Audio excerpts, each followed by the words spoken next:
This is the story of the Son of God, hanging on a cross for me. But it ends with the bride and groom in a wedding by a glassy sea. 27 years this December 17th.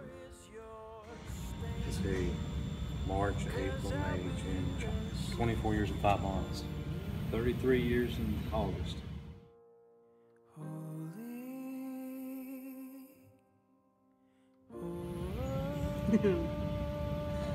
At a ball field, and I saw him and fell in love. Her dad was interested in a car that Lori's dad owned, Lori Fitzgerald's dad owned, and I had just bought it. And I was out driving it around, and she introduced us.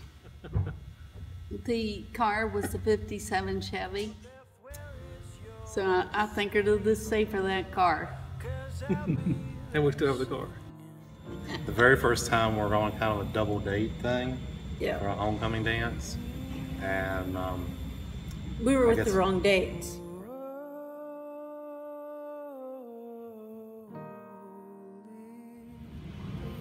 First date. Where was it? I remember our first kiss, but I don't Yeah, remember that our was up first on the date. hills above the house now. Yeah, my birthday was a couple days after that. And I think we went back to my parents' house for a little cake. And of course, riding in the car. Yeah. I asked her out. She said, "No, I'm busy." And said, I told him I'm free tomorrow. So, what about lunch at Coochie's? I'm not fast enough on Coochie's anytime.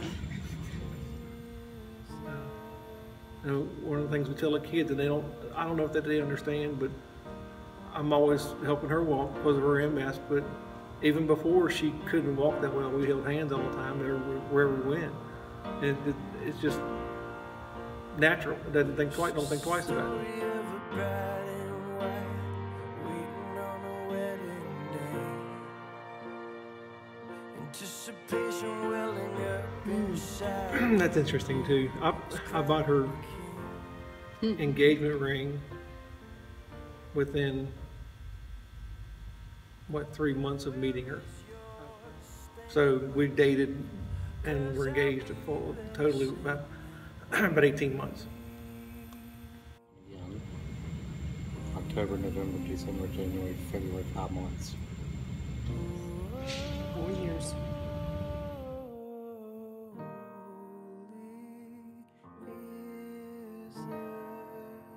Girls think about being married forever. We had talked about it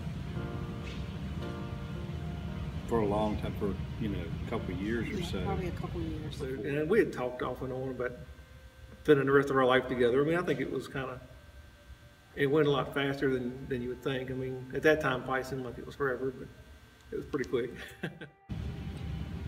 A long time, because all my dream was to get married and have a family. So it had been a long time. And I finally just prayed a prayer. I was like, God, please, you got to send me the right guy, and I've got to know it when it happens. And Tim comes along. Right, she probably planned it for years Yeah. in general, and yeah, I never thought about it.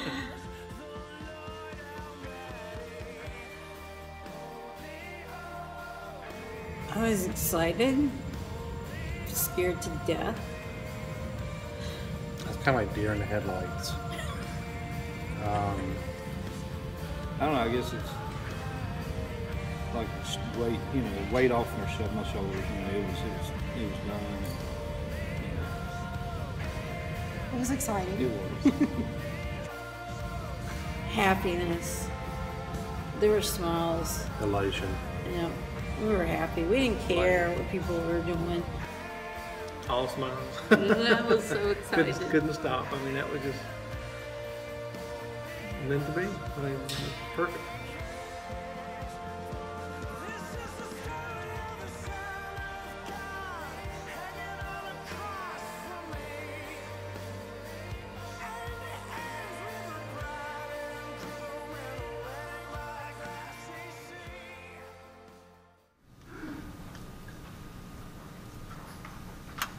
I remember parts of my wedding day. It seemed like such a blur because things just move so fast. Not necessarily in that time when you're waiting for that moment to get there. Boy, it sure picks up and they say it's time to line up, doesn't it? We've been here most of the week over in the Life Center, getting all the decorations right and all of that. And that morning came and the guys were over in the youth room and the girls were back here in the Ed Williams Library. And maybe it's because I'm a man, but I'm not really sure why we had to get here that early to get ready. I'm an anxious person by nature, so waiting's not my thing. I don't really know how long we were waiting. It sure seemed like a long time to just be sitting there in anticipation. I was dressed and ready to go. But one of the things that made that anticipation even worse was that I knew that Nicole's family had been taking bets on how long it would take me to pass out. For the record, I've never passed out in my life. I made it through perfectly fine. But because of that, in my mind, I knew that in addition to the normal wedding ceremony stuff, I had one big goal. Don't pass out. Don't lock your knees and don't hit the ground. That anticipation, that's one of these areas that guys and girls are different. I may have been dressed and ready to go, but a bride takes a lot longer to prepare, to get things ready, to make sure all the details are right. Most guys, we start thinking about the wedding after we've met the girl, we spend enough time with the girl, and it starts to, I can see this working. This could be life. That's when we typically think about it. Girls, they're different. It's just the culture we live in. Girls grow up now to see princess movies. Right? They've been dreaming of that prince for years, and they've been thinking about it and having the plans worked out in their head for years, even without the guy.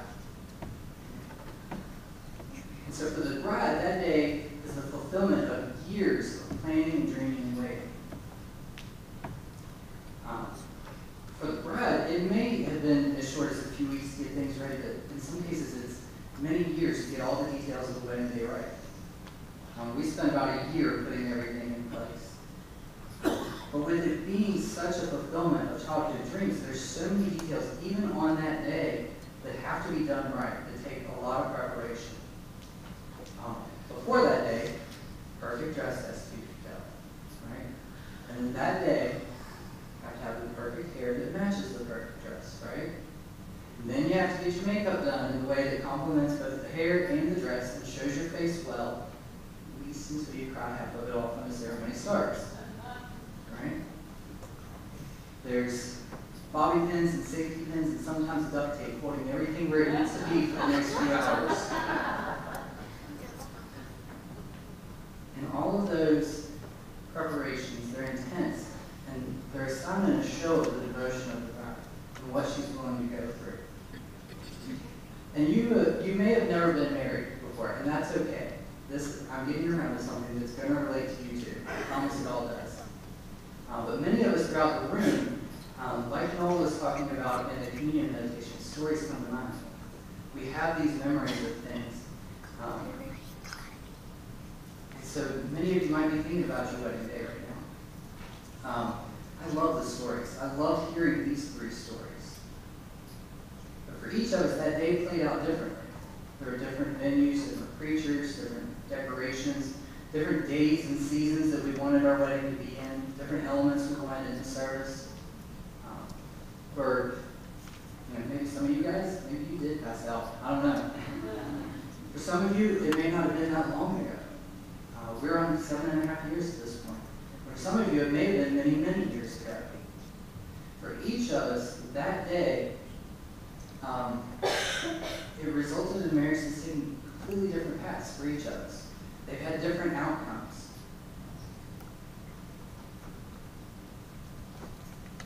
Like I said, I love hearing those stories. The paths that those marriages have taken. The 3 that you got to see on the screen, what's great is that the few minutes of it that you got to see, there was an hour's worth of stuff you did. There's so much there. It's great. It's encouraging to get to listen to. So sometimes I'd love to hear more of the stories in the room. Like I say, they're encouraging. But regardless of what your story is, regardless of how that day or that marriage played out, I want to use it to point to something bigger. Because I think many of us have figured out by now that we're all a part of something that's bigger than us. There's another story going on, and we're smack dab in the middle of it, and it's God's story.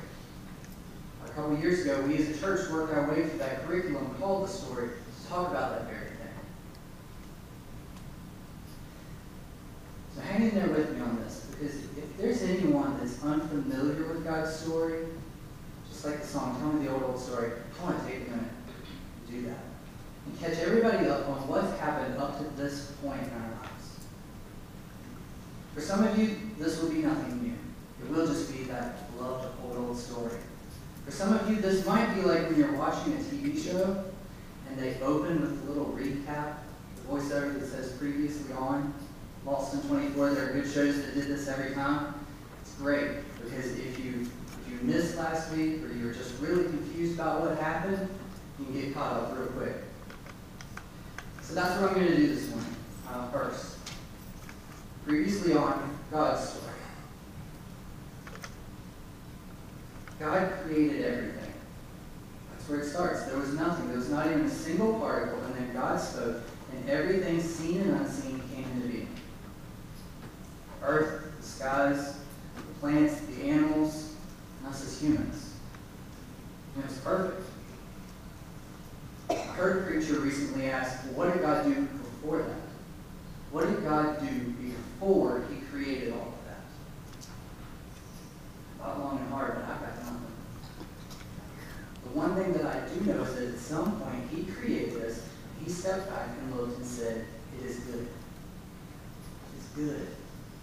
Earth and us as humans, we are in perfect relationship with God. He said he walked with us, and he talked with us, and he called us his own. And he asked us just to look after creation, to watch over the garden, to take care of the animals, and to trust him. And as a part of that trust one day, he called Adam over to have a little conversation. He said, Adam, come here. I want to talk to you. You know, I gave you the whole garden, said look after this, and name the animals for me. Yeah, I've been watering the garden this morning. I made it up to about the G's and the animals. I'll keep going this afternoon. All right, good. I've got one more thing I need you to do. This is a big trust me. See that tree right there? That one? Yeah, that one. Don't touch it. Don't eat the fruit. Don't touch the tree. Don't go anywhere near it. It will not end well for you. Trust me on this. Simple enough, right? But apparently not, because we were told one little lie with huge implications, and we believed it.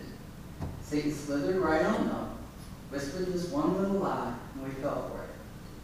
And his little lie was that we could be like God. And that sounds pretty good, doesn't it? It's a very tempting thing. But not only did it not make us like God, it separated us from him. It was the very thing that brought pain and sickness and death into the world. Not good. We got kicked out of the garden. And so, commercial break, fast forward a little bit in this story. We as a people, we've increased. God calls out another man named Abraham and has one of these conversations with him. So he calls him over and says, Abraham, hi, I'm God. And I'm always going to be your God. And you're always going to be my people. Because I love you, and I care for you, and I will take care of you. I promise. And a promise from God is a very good thing because it cannot be broken. So God reassured Abraham. He said, your descendants, your kids, your grandkids, your great-grandkids, your great-great-grandkids, on down the line, there's going to be more of them than there are stars in the sky. I know that you don't have any right now, but I promise you, you have more than there are stars in the sky. And they are going to be a nation of priests. They will be a people that go out into the world and tell everyone how much I care for you.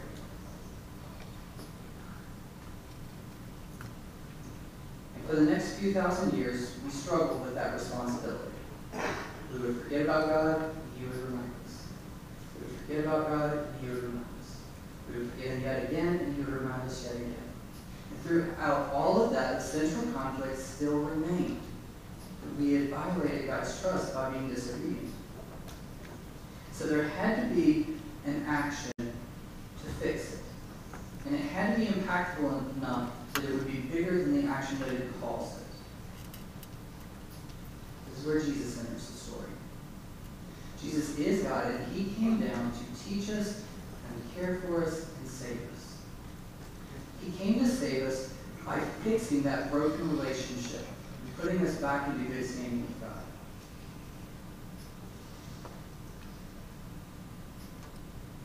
He taught us for a while. It was many, many good things. And then because He admitted that He was God, He was crucified. Hands nailed to the beam, feet nailed in place, and then lifted up on the cross for slow and painful death. For us. But that Friday night was not like a series finale of your favorite show.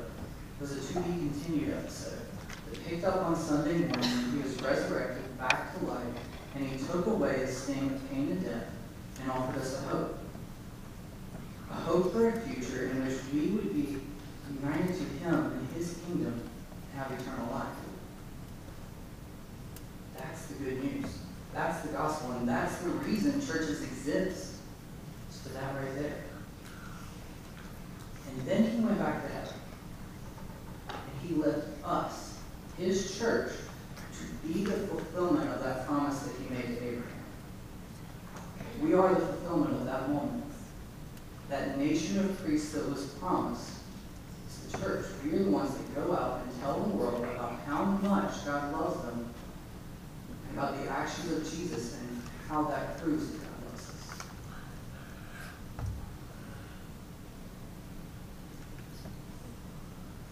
And that's what we've done for about the last 2,000 years. And that right there is the story of the first 65 books of the Bible, very, very condensed. But that leaves one book out. There's one more book in the Bible that's been written, but it has not played out yet. And it's called Revelation because it's a vision of the things that are still to come. It's the things that we're still anticipating. And so, like waiting for the wedding, we're left anticipating this part of the story to play out. So I want to look this morning at Revelation chapter 19. That's going to be verses 6 through 8. I'm going to read it out a different translation than we usually do. A translation called The Message. And it's just because this passage, this translation is the clearest wording of what we want to communicate this morning. So it's up here on the screen for you to follow along. It says, "Then I heard a sound of massed waters, the voice of a really big crowd. The sound of a mighty cataract, a waterfall, rushing water. The sound of strong thunder." He's telling us 3 different times, metaphors to help us understand. It was loud. What John heard in heaven here was loud. And it said, "Hallelujah! The Master reigns, our God, the sovereign strong. Let us celebrate, let us rejoice, let us give Him the glory." Why? Because the marriage of the Lamb has come. His wife has made herself ready. She was given a bridal gown of bright and shining linen. The linen is the righteousness of the saints. It's like the song in the video a few minutes ago. This is the story of the Son of God hanging on a cross for me. But it ends with a bride and a groom and a wedding by the glassy sea. The wedding day of all wedding days has arrived. And just like God presented Eve to Adam back in Genesis 2, He is now going to present us, the church, to Christ. That glassy sea part, it reminds us of 15 chapters earlier in Revelation chapter 4, where we get a description of the throne of God. If you've never read it, I would encourage you to go look at it later. It is incredible. Perfect rainbow. Crystal glass sea leading out to the throne. Thunder and lightning going off everywhere. And there is the big throne with God on it, leaving all of us in awe. church are to be presented to God in front of that throne. Verse 9 called us saints because we are set apart belonging only to God right there. That line, his wife has made herself ready. Here's the point of this morning, is that what we do in this room together and what we do when we leave here and we go into the world and into our homes, it all prepares us for that moment. For that moment. Like the girl who has been waiting and dreaming and planning her wedding since the first Disney movie she saw, we're left waiting for that moment. We're preparing our souls for the moment when we get to walk down the aisle and be presented to God. To be united with his kingdom. And that is equal parts cool and scary this morning, is it not? We're going to be presented to God, and our bridal gown will be the things that we as a church have done. The righteous deeds that we have done will be that bridal gown. And you've heard it said that it's not our good deeds that save us, and that is absolutely true. But at the same time, I don't know about you, but I'd rather not be left naked before God on that day. I mean, isn't that the kind of thing we have nightmares about? Showing up for a big important day and forgetting to get dressed? So what will we be clothed with on that day? There comes a time when all Christians decide to take their relationship with Jesus more seriously. And when I was in college, I felt like God was talking to me, letting me know that even though we had been friends for many, many years, it was time to take it beyond that. And so I talked to a professor that meant the world to me. He made all the arrangements. And we met at a church not far from campus. Just a small crowd of friends. Because that day was more about me and God than anything else. Brandon and Allie and Nicole, they were all there. So this professor and I walked down into the icy cold baptistry because Ron forgot to turn the heaters on. And that's where I was baptized. And just like the day that I proposed to Nicole, that moment changed the relationship. Because it's essentially the same thing. It's like we're getting engaged to God in that moment. Because that's the moment when we take it seriously and we make a commitment saying from here on out, me and you, nobody else. Make it real.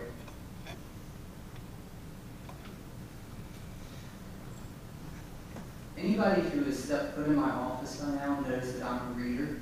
So at that point when we got engaged, that's one of the things we started picking up books, and couples we knew started handing us books, all to better prepare us